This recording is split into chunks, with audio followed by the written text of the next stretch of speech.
Ladies and gentlemen, welcome to Azeroth Daily for the 15th of April 2011. My name is TotalBiscuit, bringing you your daily dose of WoW news and comments. In the headlines today, Blizzard has released a post called Garrosh Hellscream Then and Now, which is an article that compares the old Garrosh Hellscream to the new model and includes a bunch of lore as to what accompanied the transition. Definitely worth having a look at, and if you're more interested in the lore of Garrosh, you can also check out the story, Leaders of the Alliance and Horde Part 1 Garrosh, that's also available in the related articles by clicking the link in the description below this video. There's also a Then and Now for Thrall as well, which you might have read earlier, but it's certainly worth having a look at if you have not.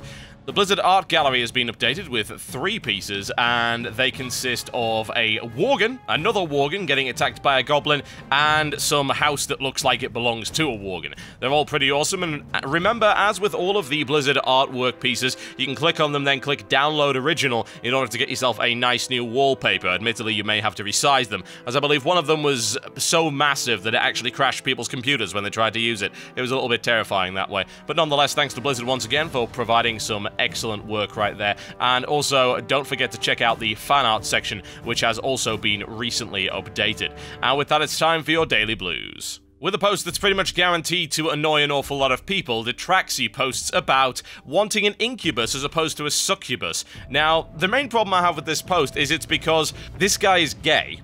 Okay, nothing wrong with that. And I know that it's sometimes a big deal in this game, where it seems to be mainly male-dominated, and sadly male-hetero-dominated, as he claimed.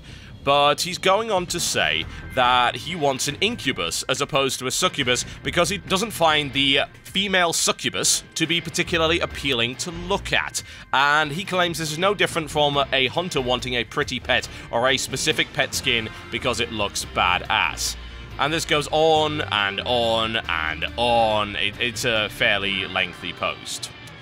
Now, the first response I'll actually highlight because it's not blue, and I haven't got a screenshot of it here, but somebody accurately points out that the difference between a succubus and a incubus is the fact that a succubus tempts and seduces weak-willed mortals, and the incubus basically just rapes people. So that's not what I would call particularly appropriate for a T-rated game. However, Zahim says he's happy to share that they do have plans for offering players a choice between male and female versions of all warlock demons. The task is already in the system, they don't know when it's going to happen, but it is certainly going to happen. Now personally, while I highly disagree with the OP statement that apparently you must be attracted to your demon in order for it to be a valid visual choice, it's nice that they're putting this in nonetheless. And Zahim continues by addressing the age-old logical fallacy posted by somebody saying, cosmetic change to warlocks, that's the last thing that we need done to them currently, and points out that the artists kind of want to do it, and the artists don't balance the classes.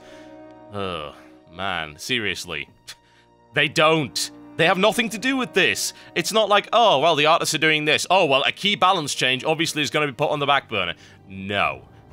Welcome to how development actually works, as opposed to how it works in your head. This is a day of long posts, by the looks of it, as Wallerman comes along with this one, claiming that he is a disabled 16-year-old in a guild of older players. And the reason that he's actually bringing this up is that as a result of his disability, which happens to be cerebral palsy, the left hand of his body is weak, and using his left hand is very difficult. So he's had to adapt to using his right hand for a lot of things, and changing key bindings around, and things like that. So that's a pretty awesome thing, and unfortunately he then goes on to say that the anonymity of WoW allows people to mock disabled people without consequence, and is looking to actually create a website to support disabled WoW players and provide help information and things like key binding sets and stuff that might be useful, and of course share information with other people. Nethera goes on to say that they love this particular idea and let them know once it's up and running, and they'll try and feature it as a community resource, and that's excellent stuff. It really, really is. And she also goes on to point out a community called Able Gamers that might be useful to any of you that happen to be physically disabled, and that covers a lot of different games as opposed to just WoW, but it's definitely worth having a look at nonetheless. And everyone on the show, of course, wishes the best of luck to this particular player, and it is a noble venture, certainly. Now, I don't know if he already uses this. It looks like he might, because he's talking about binding the 6 buttons on the side of his mouse. If you're not already using a Razer Naga, by the way, and you are actually disabled in some way, you might want to consider it. This goes out to everybody. because a little while ago I ended up buying one of my friends who's also is disabled. He's got problems with his hands and his reach, so he's got a lot of difficulty hitting distant hotkeys. He has very small hands, and obviously it's quite limited in his flexibility. So I got him a Razer Naga for his birthday, and apparently it's the best mouse he's ever used, because now he has access to these 12 buttons plus 3 sets of modifiers and side buttons as well. So just a thought, something you might want to have a look at if you happen to have problems and you have some kind of disability. Now, to throw away all the positive stuff, unfortunately, Corn Pops comes along with this and is complaining that bots are flooding Battlegrounds. And why can't Insert Color just go into random BGs and just ban the bots in the games? By insert color, I have to assume he means the blues, which have absolutely nothing to do with banning anybody in the games. 90% of all Battlegrounds have at least 1 to 2 bots in them. If we, the players, can tell who the bots are in Battlegrounds, I'm sure the blues can also. Insert color. Yeah, doing that deliberately to try and avoid the whole little code of conduct thing on the forums, which is not to specifically reference blues. However, Zenlith, who is a customer support agent on the forums, has come back and responded by saying they're actually doing something about it, and the reports are helping us in the process. We will not announce or let you know what the outcome is, but we can assure that we will let you that something is being done. And also quotes a post from Bashyog that says they're stepping up their detection and tracking procedures in order to log and action players that are botting or habitually AFKing in Battlegrounds. They'll be taking aggressive action to remove earned items, honor points, and ultimately suspending or even banning accounts that do that. It's a very sophisticated level of monitoring. Interesting stuff. We'll have to see how successful that is. And with that, it's time for your daily grind. This one is a continuation of the Westfall questline. I'm skipping out quite a few quests to try and show you the most interesting ones, and we continue with our investigation of the shadowy figure who is now holding a rally in the middle of Moonbrook to try and get the peasants agitated, and they seem to be doing a very good job of that. You continue to investigate this person's particular identity, and some of you that have done Dead Minds will already know who this is, but I like the fact that at low levels it sort of draws you into this, and it shows you all sorts of crazy stuff, and brings you on this giant investigation to try and figure out who exactly is riling everybody up and plotting against Stormwind. The funny thing is that her points are not entirely without merit, honestly, they really are. If you listen to the Court of Law on Wednesday, you'd know exactly what happened to some of the artisans and craftsmen. They got screwed over, so that's why the Defias don't like Stormwind much anymore. Unfortunately, they seem to be getting a little bit radical in their dislike. It's not exactly what I'd call a respectful disagreement. Whatever the case, ladies and gentlemen, it's time for your weekly feature. It's the Postcards from Azeroth. I'm sorry about that hiss there. It sounds like I'm turning into some kind of snake. It is certainly a possibility. Whatever the case, the last theme that we put out for Postcards from Azeroth was quite simply, show me things that look like other things. And yes, there were quite a few that looked like things which I will not show on this particular show. It's just not going to happen. But whatever the case, we did come up with a wide variety of interesting shots. So we're gonna kick it off right here with this one. It comes in from Nicholas Sahasuno, however you pronounce that, and he gives us Nespera, the demigod, who also happens to be a subzone, a fishy-looking building and a questing place in Vashir. At first, I thought it was a elite gigantic murloc, and if you gaze at its eyes, you will somehow find that it resembles the Eye of Cthulhu. Something fishy there. And actually, yeah, looking at that particular angle, it kind of does look like some kind of giant murloc drinking out of a straw. It's a little bit terrifying. I wonder what it's having. Hopefully none of those soft drinks. They are bad for your health. This one comes in from Graham Potter and shows us a rock formation that actually looks like LOL. And yeah, it does. I've actually never seen that one before. What is that? That looks like it's in Arathi or something along those lines, I think. From the texture, I can't really tell, but yeah, that does actually look like LOL. Cannot unsee. In fact, I should have just called this entire segment Cannot Unsee. This one comes in from Pyri Nurmi, who says, can you see the car in this picture? I found it somewhere around Burning Steps and Searing Gorge, and oh yeah, I actually kind of can. Yeah, that's a little bit terrifying. That reminds me of Wacky Races, actually, with a giant back wheel and the cartoon style things. Yes. This one comes in from Lucas de Romph, and it says, this is a giraffe or something. I took this screenshot in Desolus. Holy crap. Yeah, it actually does kind of look like some kind of giraffe or demented donkey. Yeah, it's terrifying. Or it could be some kind of very long-necked rabbit. You see the little fluffy tail on the end there. It's crazy what people can come up with here. This one comes in from Rogue Nixter, and this is for the Postcards from Azeroth. The ruins of the Gilnear City looks like the logo of TF2. Huh. Yeah, it sort of kind of does there a little bit. It's a little dodgy, but I'll give you that. Yeah, it kind of does look like the TF2 logo. It's a bit wonky, maybe drawn by someone like me who has absolutely no artistic ability. This one comes in from Maker Mana Storm, and these vines and growths on the stump of this Warsong Gulch tree look oddly enough to represent some kind of bird or butterfly or indeed a wolf. And yeah, you're right, they do look like something. I think the wolf is probably most likely there. I wouldn't really call it a bird or anything, but yeah, it does look like a wolf face. And I have to wonder if that's actually deliberate. A lot of these things are, of course, completely accidental. This one comes in from a Dukin Mage, and so this pic might just look like Kalimdor, but if you look at the top of the land, you'll see that it's really a chicken. Don't do that to me again. I'm fairly sure I've shown this before at the end of a show, this cannot unsee thing that was coming from Reddit, but yeah, oh god. Yes, it is a goddamn chicken. I hate you with every fiber of my being. Thank you very much. This one comes in from Carlos A. Macerda, who says, well, I give you a ship that did the Kessel run in less than 12 parsecs, and the map of the Outland, otherwise known as the Millennium Falcon. Sort of. I think that you might be pushing it just a little bit there, but there are a couple of other things that it kind of looks like as well, but I'll sort of give it to you. It's not what I would call the best choice, but yeah, I keep trying to look at it and see, you know, at what angle does it kind of look like the Millennium Falcon, but a little bit. And the winner, ladies and gentlemen. This one comes in from Sawyer Clemenson. I can't remember, am I playing WoW or Lord of the Rings Online? Someone please let me know. Yes, I like that particularly cynical shot right there of Barad-dûr, I mean Sulfuron Keep. Yes, no kidding. It does kind of look like that, doesn't it? It's fairly similar.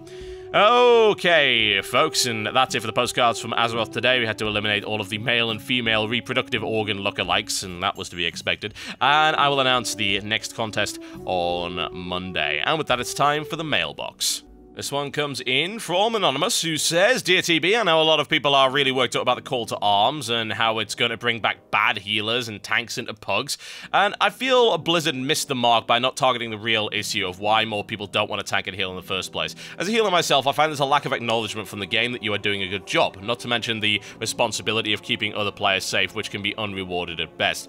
Now, at the Battlegrounds, if you do a good job, you're rewarded with a little extra honor and recognition, and at the end of a match, all of the other players can actually see that. I think that something similar could be done in dungeons and raids, where if you fill your role really well, you gain a little bonus. Justice or Valor, for instance, for doing your job well. My question is for you, do you think that gaining extra Justice or Valor-based rewards on how well you filled your role would encourage more people to, well, not just heal and tank, but to heal, tank, and DPS? Or would the masses scream at the injustice of it all? Well, honestly, I don't care if the masses scream at the injustice of it all. It would be nice to have a sort of most valuable player award given at the end of every dungeon. I don't know how it would be quantified. It seems like it's a pretty difficult thing to do. For instance, I think it's very obvious and easy to take stats like took damage from this environmental ability that I shouldn't have, or how much damage done, how much healing done, etc. But it's a little tricky, but I don't think it's impossible. I think it's easier maybe to quantify in a battleground situation, because it's all about doing damage and keeping your side from dying, and of course the objectives and things like that, but there aren't really any objectives in dungeons, as opposed to just killing bosses, and everyone's involved in that anyway, to an equal degree. But I think it's something to look into, certainly. I don't see why not. I don't see why you shouldn't reward people for that kind of thing. I think an MVP thing would work extremely well. And yes, the carrot rather than the stick, it seems like a good idea. Although I suppose the problem is really when you get things like that, that you start to get people getting a little bit bitter about it. It's like, oh, well, you don't deserve the MVP. The game just gave it to you right there. And would it be reasonable to calculate a formula whereby DPS are equally rewarded? What if the DPS is the reason why you're doing so well, because it's doing so much damage? How do you quantify that, and how do you balance it? It would probably end up with just healers and tanks being rewarded again. So, I don't know, it's a little bit tricky. It would have to be something that would reward everybody, and it would have to do so in a fair and balanced way, which might be difficult. It really might. It's certainly worth looking into, though. I think a formula could be put together. This one comes in from Zulu, who says, as a response to the comment that WoW should have a skip level button for, say, 60 to 80, I have to disagree. Blizzard has incorporated many ways to level, and should you find questing from 60 to 80 boring, you can easily choose a new way to level. I, too, myself have done 60 to 80 quests over and over again, and got very bored of them. So, for my mage, I quested until 60, and I've decided to do dungeons from 60 to 80. Granted that this way of leveling is much slower, in my honest opinion, but it allows you to enjoy your leveling experience. Also, I choose 2 gathering professions, herbalism and mining, for example, and I get experience out of that, and that's another way to level. Even if you hate dungeons, you can always PvP, and also don't forget archaeology. Also, I have a question that me and my guildmate were discussing the other day. Blizzard has said that they want to fix the time jump from Cata to TBC to Northrend and then back to the present. Do you have any ideas on how this can be done? I suggested a quest that explains the time jump, and my guildmate said that something like that would be too easy a fix, and Blizzard probably wouldn't do something that easy. Are you serious? Wow, okay, your guildie is deluded, I'm sorry. They probably wouldn't do something that easy. Recycles dungeon after dungeon after dungeon. It's scumbag Blizzard, really, isn't it? But, no, that's probably what they will do. And maybe make some changes to that. They'll probably do it with caverns of time or some shiz like that. Just say, oh, you're going back in time, blah, blah, blah, blah. I don't know if they'll update it. They might at some point in the future, but I would think they will probably take the easy route on that one. As regards to the whole skip levels thing, it's all well and good saying that, hey, you can go into dungeons, you can do PvP, you can do archaeology, but you want me to go into dungeons that I've done tons of times before now? Isn't that the same as doing quests that I've done tons of times before? And that's actually reliant on other people, which makes it even worse, and it can make your experience even less enjoyable. And don't even tell me that leveling via herbalism, mining, and archaeology is a reasonable way of doing things. No, while there are certain ways of doing it, and this is actually something that I did say should be the case for Blizzard, and they've finally started to put it in the game. I think I made this suggestion about 4 years ago, actually, that pretty much everything should give experience in some way, so that you don't have to level in the same way. I think it might have gotten to the point where the way that it's been implemented isn't all that interesting, and while it does make it a little bit more palatable, I still think that after you've done a couple of characters through that content, you should just be able to skip it entirely. It really isn't very good, and Blizzard would have to update the whole thing to make me go back into it again. But then, maybe that's just me, you know, I don't like leveling as it is. I only have one main character for that very reason. So I think that what you're bringing up is certainly a valid point, and it will help some people, it just won't help others. Okay, folks, so that's me done for the week. Thank you very much for watching Azeroth Daily. I have edited this on the train, at least I hope I have. If you're watching it, then I've obviously managed to pull that off. It has been a hectic week, but I've managed to get all 5 episodes out, so I'm really happy about that, and my workflow is much, much better than it was, so thanks for those who have provided suggestions and also support to the show. I'll be back same time on Monday. I am out in Birmingham this weekend for the Gadget Show Live, doing casting over by the Alienware booth. Please, if you happen to be there, come and say hello if you're in the UK. That would be absolutely awesome, and I will see you next time.